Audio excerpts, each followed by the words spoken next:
അപ്പോൾ ചങ്ങന്മാരെ നമ്മുടെ നാട്ടിലെ ചൂടിങ്ങനെ കത്തി കയറുകയാണ്. ഗൾഫ് നാടിനൊക്കെ തോൽപ്പിക്കും വിധത്തിലാണ് ചൂട്. 38, 40, 41 ഡിഗ്രിയൊക്കെയാണ് ചൂട്. 2 ദിവസമായിട്ട് 40 ഡിഗ്രിയൊക്കെ പാലക്കാട് ഭാഗത്തു നിന്നാണ് പറയപ്പെടുന്നത്. അപ്പോൾ ഒരു എ സിയുമായി ബന്ധപ്പെട്ടൊരു വീഡിയോ ചെയ്യാമെന്ന് വിചാരിച്ചു. ഒരുപാട് സാധാരണക്കാർക്ക് എ സിയുമായി ഒരുപാട് സംശയങ്ങളുണ്ട്. അപ്പോൾ എ സി വിൽക്കുന്നൊരു കടയിൽ വന്നിട്ട് ഇതിൻ്റെ എക്സ്പേർട്ട് കുറച്ച് കാര്യങ്ങൾ നമുക്ക് വളരെ ചുരുങ്ങിയ വിധത്തിൽ പറഞ്ഞു തരും. ആരൊക്കെ എങ്ങനെയൊക്കെ ഏതൊക്കെ തരത്തിലുള്ള ഏതൊക്കെ സൈസിലുള്ള എ സികൾ വെക്കണം, ഏതൊക്കെ ടെമ്പറേച്ചറിലാണ് കീപ്പ് ചെയ്യേണ്ടതെന്നുള്ള കാര്യങ്ങൾ വളരെ വിശദമായിട്ട് തന്നെ പറഞ്ഞുതരും. സോ വീഡിയോ ആരും സ്കിപ്പ് ചെയ്യരുത്, മുഴുവനായിട്ട് കാണാം. അതേപോലെ തന്നെ വീഡിയോ ഇഷ്ടപ്പെട്ടാൽ ഒരുപാട് ആളുകൾക്ക് ഉപകാരപ്പെടും എന്ന് തോന്നിക്കഴിഞ്ഞാൽ വീഡിയോ ഒന്ന് ഷെയർ ചെയ്യുക.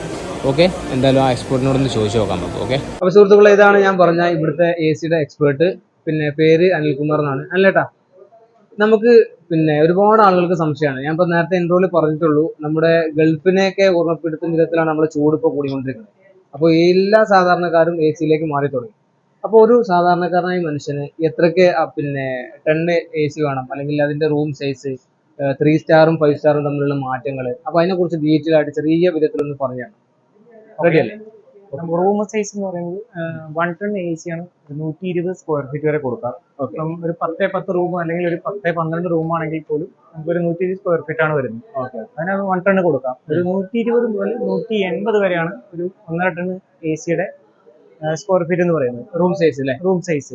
അത് 12 സൈസ് അപ്സ്റ്റെയർ ആണെങ്കിൽ പോലും നമുക്ക് 1 ടൺ അവിടെ വെക്കാൻ പറ്റില്ല. അത് 1.5 കൊടുക്കുകയാണ് കുറച്ചുകൂടെ ബെറ്റർ. ഈ അപ്സ്റ്റെയർ സൈസ് റൂമിന്റെ ഇതിന് സൈസ് മാറ്റം വരും? അല്ല, ഈ ടെമ്പറേച്ചർ മാറ്റം വരും? ടെമ്പറേച്ചർ ഹീറ്റ് കൂടുതലായിരിക്കും. താഴെ ഫ്ലോറിനെ അപേക്ഷിച്ച് മുകളിൽ എപ്പോഴും ടെമ്പറേച്ചർ കൂടുതലായിരിക്കും. അതുകൊണ്ട് തന്നെ നമ്മൾ 1 ടൺ എ സി എന്നുള്ളത് ഒരു 10-12 റൂമാണെങ്കിൽ പോലും ചൂട് കൂടുന്നിടത്താണെങ്കിൽ 1.5 ടൺ കൊടുക്കുകയാണ് ഏറ്റവും ബെറ്റർ. നോർമലി നമുക്കൊരു പല സ്ഥലത്തും പല വേരിയേഷനിലായിരിക്കും ഹീറ്റ് വരിക, ചൂട് വരിക. ആ ചൂടിന്റെ ഒരു ടെമ്പറേച്ചർ കുറവാണെന്നുണ്ടെങ്കിൽ അവിടെ വന്നത് 10-12 റൂം അപ്സ്റ്റെയർ ആണെങ്കിൽ 1 ടൺ കൊടുക്കാം. പിന്നെ ഈ 3 സ്റ്റാറും 5 സ്റ്റാറും തമ്മിലുള്ള മാറ്റം, അതിന്റെ ഈ ഒരു കറണ്ടും കാര്യങ്ങളൊക്കെ എങ്ങനെയാണ്, അതിന്റെ ലാഭം എങ്ങനെയാണ്? അതായത് നമുക്ക് ഒരു 3 സ്റ്റാറും 5 സ്റ്റാറും തമ്മിലുള്ള വ്യത്യാസം എന്ന് പറയുമ്പോൾ നമുക്ക് ഇതിന്റെ കൂളിംഗ് കപ്പാസിറ്റി വ്യത്യാസമല്ല, കൺസപ്ഷനുള്ള വ്യത്യാസം മാത്രമാണ്. അപ്പൊ കൺസപ്ഷൻ എന്ന് പറയുന്നത് ഈ രണ്ടും തമ്മിൽ ഏകദേശം ഒരു 1 ടൺ 3 സ്റ്റാറും അല്ലെങ്കിൽ 5 സ്റ്റാറും തമ്മിലുള്ള വ്യത്യാസം എന്ന് പറയുമ്പോൾ ഒരു 180-200 യൂണിറ്റ് ഒരു വർഷത്തേക്കുള്ള വ്യത്യാസമാണ് വരുന്നത്.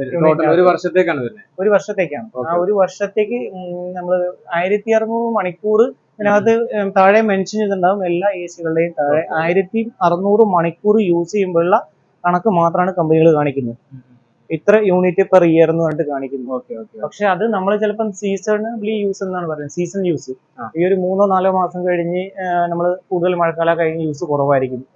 അപ്പൊ ആ ഒരു ഇതിനൊക്കെ നമുക്ക് 3 സ്റ്റാർ എ സി മതി. അതല്ല ഇപ്പൊ നമ്മൾ എന്നും ഒരു 7-8 മണിക്കൂർ യൂസ് ചെയ്യാണ്, കണ്ടിന്യൂ യൂസ് വരികയാണെങ്കിൽ 5 സ്റ്റാർ എടുക്കുന്നതിനായിരിക്കും. ഒരു ഹോംലി പർപ്പസിനാണെങ്കിൽ 3 സ്റ്റാറും, ഒരു ഓഫീസോ അല്ലെങ്കിൽ ഒരു ഷോപ്പോ, ഒരു ഓഫീസ് അല്ലെങ്കിൽ ഒരു ബാങ്ക്, അങ്ങനെ നിത്യോപയോഗം വരുന്നിടത്ത് ഇപ്പൊ രാവിലെ എ സി കഴിഞ്ഞ 9-10 മണിക്കൂർ കണ്ടിന്യൂസ് ചെയ്യുകയാണെങ്കിൽ നമുക്ക് 5 സ്റ്റാർ എടുക്കുകയാണെങ്കിൽ അത്രയും കൺസെപ്റ്റിനകത്ത് വ്യത്യാസം വരുള്ളൂ. അതല്ല ഇപ്പൊ വീട്ടിലേക്ക് ഒരു 4-5 മണിക്കൂർ യൂസ് ചെയ്യാനാണെങ്കിൽ 3 സ്റ്റാർ ചെയ്യാറ്. ഇതിന്റെ വേറെ സംശയം എന്ന് വെച്ചാൽ ഇതിന്റെ ടെമ്പറേച്ചർ സെറ്റപ്പ് ആണ്. ഇപ്പൊ നമ്മൾ 24-16 ഏറ്റവും കുറവ് അല്ലേ? അതെ, 16 to. അതിന്റെ ഒരു സിസ്റ്റം എങ്ങനെയാണ്, ഏതിലാണ് അത് മെയിൻറ്റെയിൻ ചെയ്ത് കൊണ്ടുവന്നാണ്? ടെമ്പറേച്ചർ എന്ന് പറയുന്നത് ഓരോ പ്ലേസിനെ ഡിപ്പെൻഡ് ചെയ്തിട്ടാണ് വരുന്നത്. ചിലയിടത്താണെങ്കിൽ ഇപ്പൊ പുറത്തെ ടെമ്പറേച്ചർ ഹ്യൂമിഡിറ്റി കൂടുതലായിരിക്കും.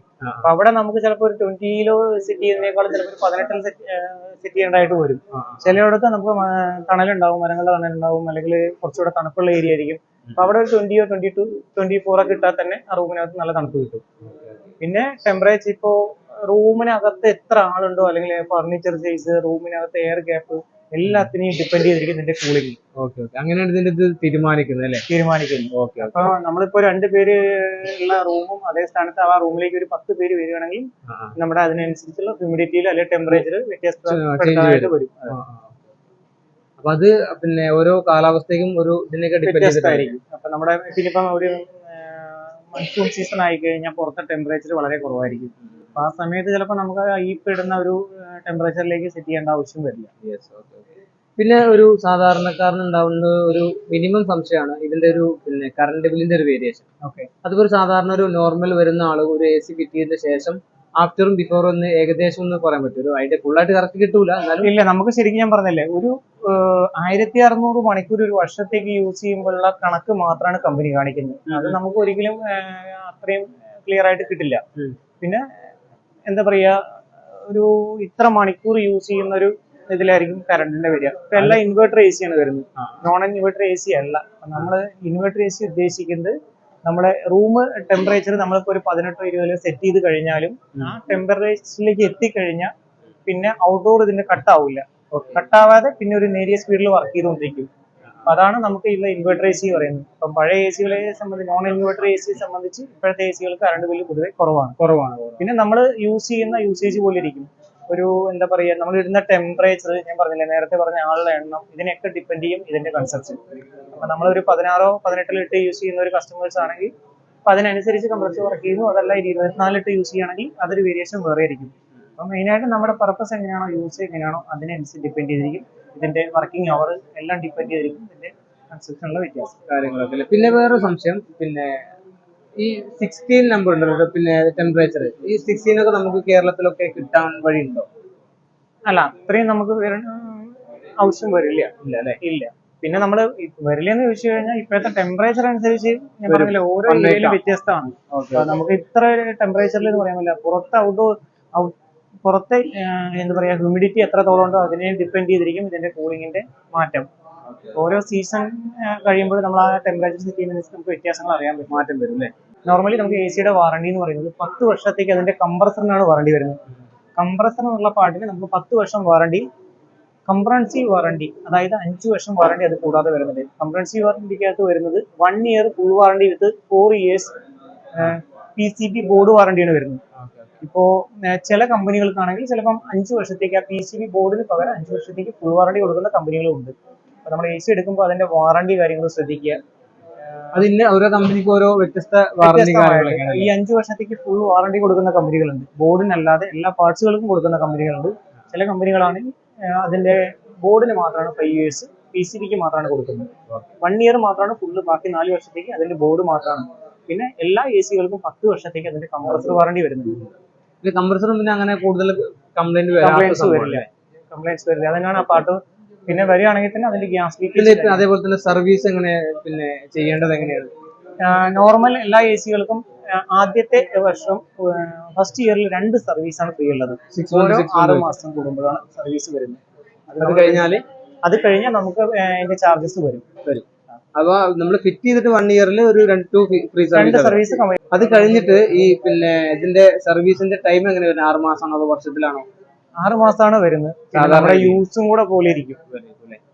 പിന്നെ നമ്മൾ അത്യാവശ്യം യൂസ് ഒക്കെ ഉണ്ട്. നോർമലി ഒരു 6 മാസം കൂടുമ്പോൾ അതൊന്ന് ഫിൽറ്റർ ക്ലീൻ ചെയ്യുക, സർവീസ് ചെയ്യിക്കുക. അപ്പോഴാണ് അതിന്റെ പ്രോപ്പർ കൂളിംഗ് കിട്ടുക. അപ്പൊ ഇത്രയാണ് ഒരു മിനിമം ഒരു സാധാരണക്കാരൻ എ സി വെച്ചാൽ എല്ലാ കസ്റ്റമേഴ്സിനും ആകെയുള്ള സംശയം 5 സ്റ്റാറും 3 സ്റ്റാറും ആണ്. അത് ഭയങ്കര സംശയമാണ്. അത് ഒരു ഇപ്പൊ നമ്മൾ ഷോപ്പിനെ ഡിപ്പെൻഡ് ചെയ്ത് പറയുകയാണെങ്കിൽ, വീട്ടിലേക്കാണെങ്കിൽ ഹോം പർപ്പസിന് എല്ലാവരും ഒരു ഈ സീസൺ യൂസ് മാത്രം ഉപയോഗിക്കുന്ന, ഈ സീസൺ കഴിഞ്ഞ ഉപയോഗം കുറവുള്ള കസ്റ്റമർ ആണെങ്കിൽ തീർച്ചയായിട്ടും 3 സ്റ്റാർ മതി. അതല്ല കണ്ടിന്യൂ എന്നും എ സി യൂസ് ചെയ്യും, അല്ല 8 മണിക്കൂർ 9 മണിക്കൂർ യൂസ് ചെയ്യുന്ന കസ്റ്റമർ ആണെങ്കിൽ 5 സ്റ്റാർ എടുക്കണം ഏറ്റവും ബെറ്റർ.